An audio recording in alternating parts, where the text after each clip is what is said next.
What happens when two of America's greatest military minds clash over the very soul of how to end the most devastating war in human history?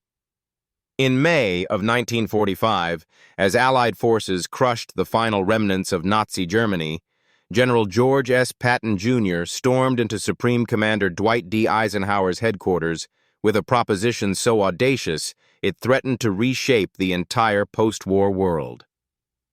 The Third Army commander, fresh from his lightning advance across Europe, stood before his superior with maps spread across the table and fire in his eyes, demanding they immediately pivot eastward to confront not the defeated Germans, but their supposed Soviet allies.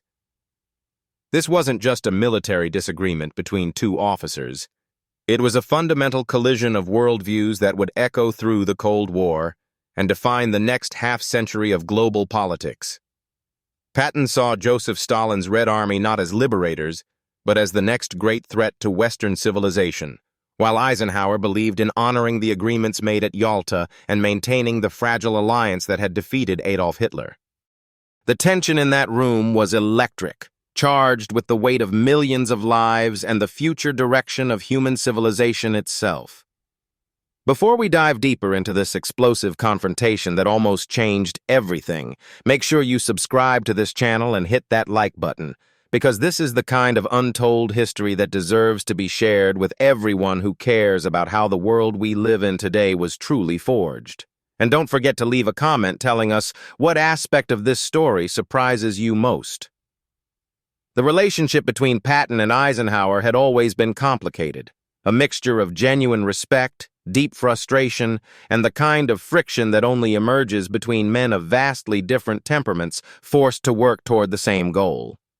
They had known each other since their days together at Camp Meade, Maryland, in 1919, where both young officers had experimented with tank warfare and dreamed of modernizing the American military. Eisenhower, born in Denison, Texas, on October 14, 1890, and raised in Abilene, Kansas, was a natural diplomat, a man who could navigate the treacherous waters of Allied politics with the same skill he applied to military strategy.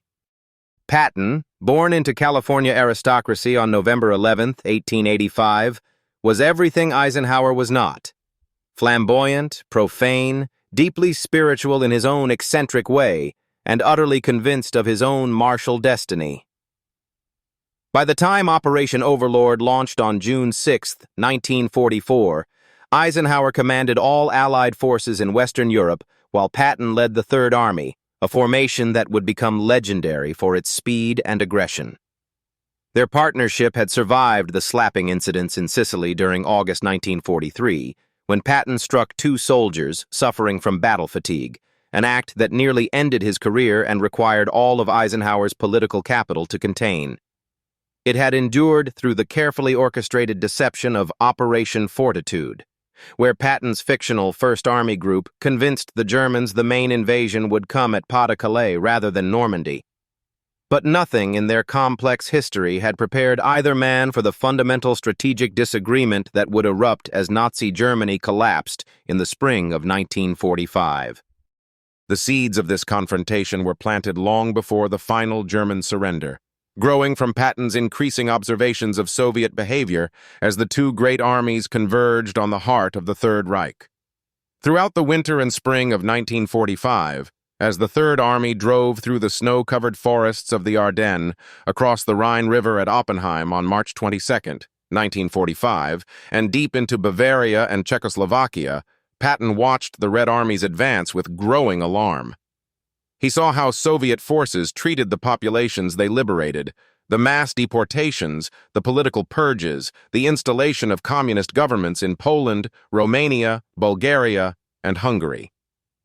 On April 12, 1945, when President Franklin Delano Roosevelt died at Warm Springs, Georgia, and Vice President Harry S. Truman assumed the presidency, Patton believed this might represent an opportunity for a fundamental shift in American policy toward the Soviet Union. He began speaking openly to his staff officers and war correspondents about his conviction that the United States had defeated the wrong enemy, that National Socialism was finished, but Soviet communism represented an even greater long-term threat to freedom and democracy. His Third Army had reached the outskirts of Prague by early May, and his lead elements were positioned to liberate the Czech capital before the Soviets arrived. But orders from Supreme Headquarters Allied Expeditionary Force, Eisenhower's command, held them back in deference to the demarcation lines agreed upon with Stalin. This infuriated Patton, who saw it as a betrayal of the Czech people and a strategic blunder of historic proportions. When Adolf Hitler committed suicide in his Berlin bunker on April 30, 1945, and Grand Admiral Karl Dönitz assumed leadership of what remained of the German government, the end of the European war was clearly just days away. German forces began surrendering en masse across all fronts, and on May 7, 1945, at Eisenhower's headquarters in Reims, France, General Alfred Jodl signed the unconditional surrender of all German armed forces to take effect on May 8 at 11:01 p.m. Victory in Europe Day, celebrated across the Allied world on May 8 and 9, 1945, should have been a moment of pure triumph for the coalition that had defeated fascism in Europe. But for Patton, the celebration was hollow, overshadowed by his conviction that Western leaders had made catastrophic concessions to Stalin and that the Soviet dictator now controlled half of Europe with an army of over 6 million men positioned from the Baltic to the Adriatic. In the immediate aftermath of VE Day, as Eisenhower and other Allied leaders focused on demobilization, occupation zones, war crimes tribunals, and the ongoing war against Japan, Patton began formulating a proposal that would have seemed insane to almost anyone else. The United States and Britain should rearm select German units, combine them with Anglo-American forces, and immediately attack the Soviet Union before Stalin could consolidate his control over Eastern Europe. He didn't just think about this privately. He began advocating for it openly, testing the waters with subordinates, journalists, and eventually with Eisenhower himself. The exact timing and details of Patton's confrontation with Eisenhower over this issue have been reconstructed from multiple sources, including Patton's personal diary, the recollections of officers who were present at various meetings, and the official communications between Supreme Headquarters and Third Army during May and June of 1945. What emerges is a picture of escalating tension as Patton became more vocal about his views, and Eisenhower grew increasingly concerned about both the political implications and his subordinates' judgment. One particularly heated exchange occurred in mid-May 1945, when Patton visited Eisenhower's headquarters and laid out his strategic vision with characteristic bluntness. He argued that the Red Army, despite its size, was poorly equipped compared to American forces, that Soviet logistics were overextended, and that the Russian people were exhausted from 4 years of devastating war and might not support Stalin in a conflict with the West. Patton believed that with American air superiority, superior technology, and the addition of 10 to 12 reconstituted German divisions, the Western Allies could drive the Soviets back to their pre-1939 borders within a matter of months. He pointed to the harsh Soviet occupation policies as evidence that Stalin intended to enslave all of Europe, and he invoked the memory of Roosevelt's promise of self-determination for liberated peoples, arguing that allowing Soviet domination of Poland, Czechoslovakia, and the Balkans betrayed everything the Allies claimed to be fighting for. Eisenhower listened to all of this with growing disbelief and mounting anger, recognizing that while some of Patton's concerns about Soviet intentions might prove prescient, the proposal itself was politically impossible, morally questionable, and militarily risky. Eisenhower's response to Patton's proposal revealed the fundamental difference in how these two men understood their roles and responsibilities in the grand strategy of the war. As Supreme Commander, Eisenhower answered not just to the American Joint Chiefs of Staff, but to the combined Chiefs of Staff, representing both the United States and Great Britain, and ultimately to President Truman and Prime Minister Winston Churchill. He understood that the alliance with the Soviet Union, however strained, had been essential to defeating Germany, and that the agreements made at the Tehran Conference in November 1943 and the Yalta Conference in February 1945 had established the framework for post-war Europe. Churchill himself had advocated for Operation Unthinkable, a contingency plan for a potential conflict with the Soviets. But even the British Prime Minister recognized this as a last resort rather than an immediate course of action. Eisenhower told Patton in no uncertain terms that his proposal was not only politically untenable but potentially disastrous, that the American public was exhausted from war and demanding the return of their soldiers, that rearming German forces would be seen as a betrayal of everything the Allies had fought for, and that attacking the nation that had borne the heaviest burden in defeating Hitler would be morally indefensible. He reminded Patton that over 27 million Soviet citizens had died in the war, that the Red Army had destroyed more German divisions than all the Western Allies combined, and that whatever Stalin's post-war intentions might be, the Soviet contribution to victory could not be dismissed or forgotten. Right at this crucial point in understanding how these two military giants viewed the post-war world so differently, take a moment to subscribe to this channel if you haven't already.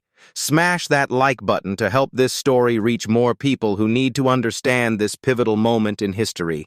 Share this video with friends or family members who are fascinated by World War II and the origins of the Cold War. And leave a comment below telling us whether you think Patton was a visionary who saw the Soviet threat clearly or a dangerous warmonger who could have triggered World War III. The confrontation between Patton and Eisenhower extended beyond this single meeting and became part of a broader pattern of insubordination and political freelancing that would ultimately contribute to Patton's downfall. Throughout June and July of 1945, as occupation zones were formalized and American forces began withdrawing from areas designated for Soviet control, Patton dragged his feet on implementation, delayed withdrawals from Czechoslovakia, and continued to make inflammatory statements about the Soviets to anyone who would listen. On June 7, 1945, during a press conference, he compared the Nazi Party to Republican and Democratic parties in the United States, suggesting that most Germans had been forced into party membership and should not be punished too harshly, a statement that caused an immediate political firestorm back in Washington.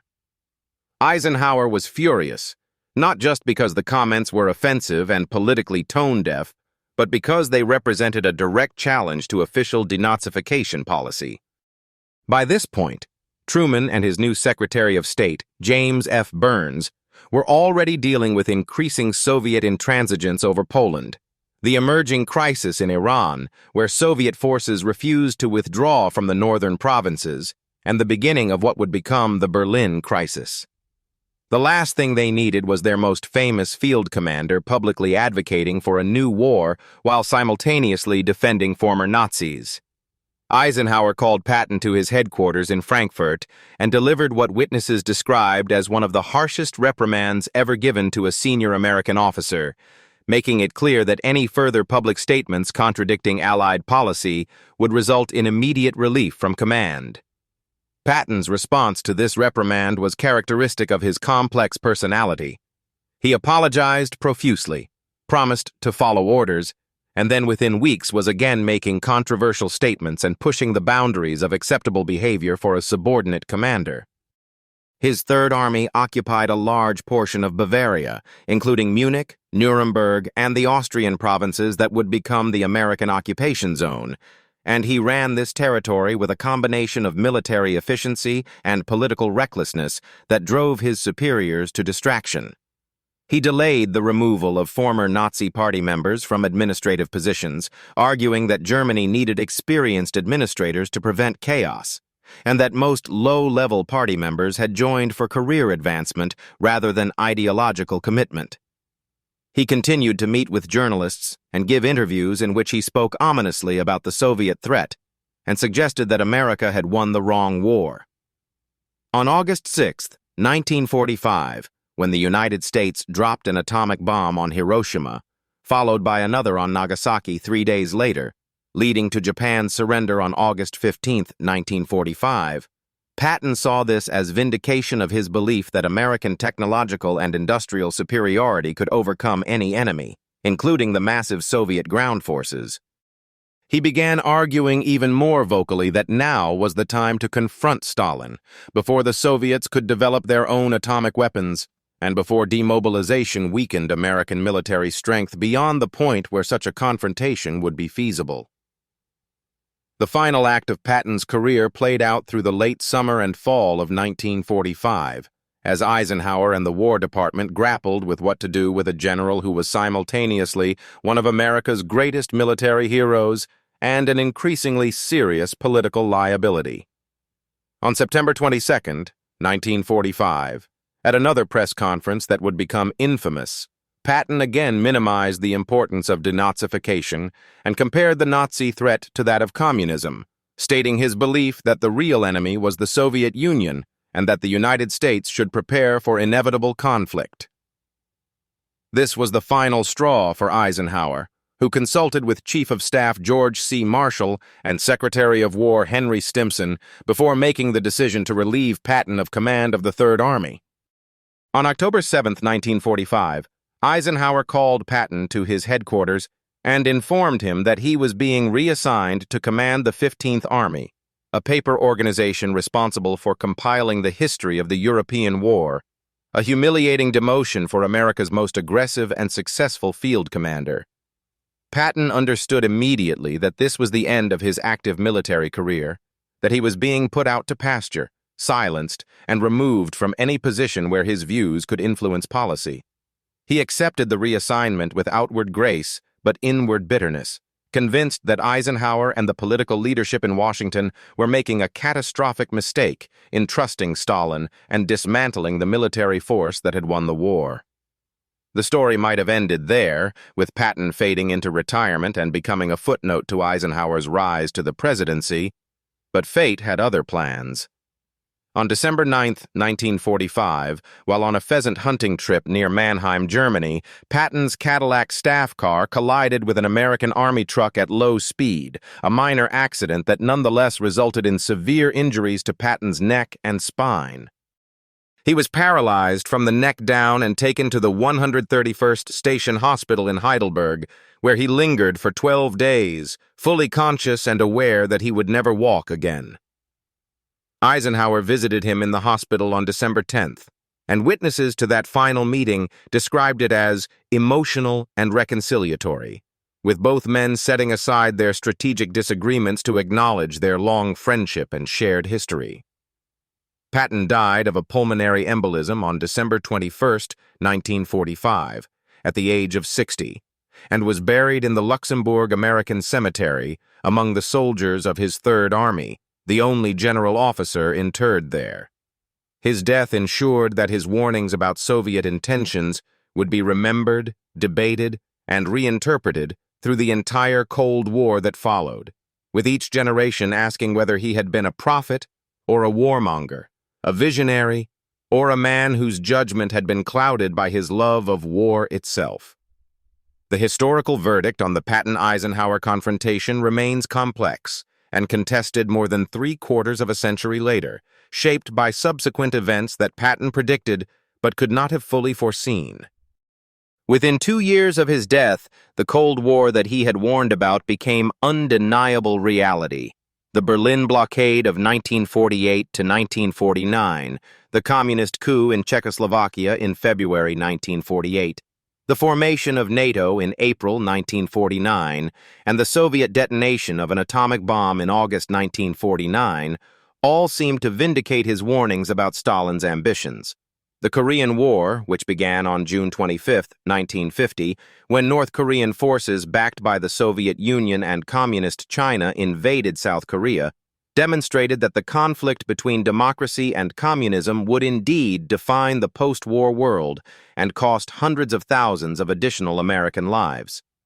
Eisenhower himself, elected president in 1952 partly on the strength of his promise to end the Korean War, would spend his 8 years in office managing the Cold War confrontation with the Soviet Union, implementing the policy of containment rather than rollback, and repeatedly facing the question of whether earlier, more aggressive action against Soviet expansion might have prevented decades of global conflict. Yet even Eisenhower, with all the perspective that time and the presidency provided, never suggested that Patton's proposed attack on the Soviet Union in May 1945 would have been the right course of action, understanding that the political, moral, and military realities of that moment made such a strategy impossible regardless of what the future might hold. What made the Patton-Eisenhower confrontation so significant was not just the immediate strategic question of how to deal with the Soviet Union, but what it revealed about the fundamental challenge of transitioning from war to peace, and the different roles that military commanders and political leaders must play in that process. Patton was a warrior, perhaps the finest tactical commander America produced in World War II.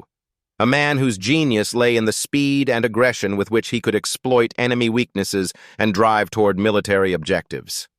His entire career, from his service with John J. Pershing hunting Pancho Villa in Mexico in 1916, through his tank combat in World War I at the Battle of Saint Mihiel in September 1918, to his campaigns across North Africa, Sicily, France, and Germany, had prepared him for one thing: winning battles and destroying enemies. He understood war in its purest form, as a contest of will and violence that must be prosecuted with maximum aggression until the enemy is completely defeated. Eisenhower, by contrast, was a strategic commander and political general whose genius lay in his ability to coordinate massive coalitions, balance competing national interests, manage difficult personalities from Churchill to Charles de Gaulle to Bernard Montgomery, and understand that military success must serve larger political objectives. His career had prepared him for the complexity of coalition warfare and the reality that military victory is only meaningful if it leads to a stable and just peace. The confrontation between these two men was really a confrontation between two different understandings of what victory means and what responsibilities military leaders bear to the political order they serve. The question of whether Patton was right about the Soviet threat, and whether some version of his aggressive strategy might have prevented the Cold War, remains one of the great counterfactuals of 20th century history. Military historians have pointed out that Patton significantly underestimated the challenges of such a campaign. The Red Army in May 1945 had over 6 million men under arms in Europe, battle-hardened from 4 years of the most brutal fighting in human history, with supply lines that were short and secure compared to the overextended Anglo-American forces. The Soviet Union had already demonstrated its ability to absorb catastrophic losses and continue fighting, having suffered military disasters in 1941 and 1942 that would have destroyed any other nation, but then recovering to launch devastating offensives at Stalingrad, Kursk, and Operation Bagration. The idea that the American and British publics, exhausted from 6 years of war and demanding the return of their soldiers, would have supported a new war against an ally that had lost more people than all other combatants combined seems politically impossible. The moral argument for such a war, premised on attacking a nation that had just helped defeat Hitler, would have been difficult to make convincingly in 1945, before the full extent of Stalin's post-war repression became clear. And the military risks were enormous. Even if Anglo-American forces could have achieved initial tactical victories, a prolonged war with the Soviet Union might have dragged on for years, potentially leading to the use of atomic weapons on Soviet cities and creating a humanitarian catastrophe that would have made the war against Germany look mild by comparison. Yet for all these valid objections, the fact remains that within a few short years, the United States found itself in exactly the kind of global confrontation with the Soviet Union that Patton had predicted.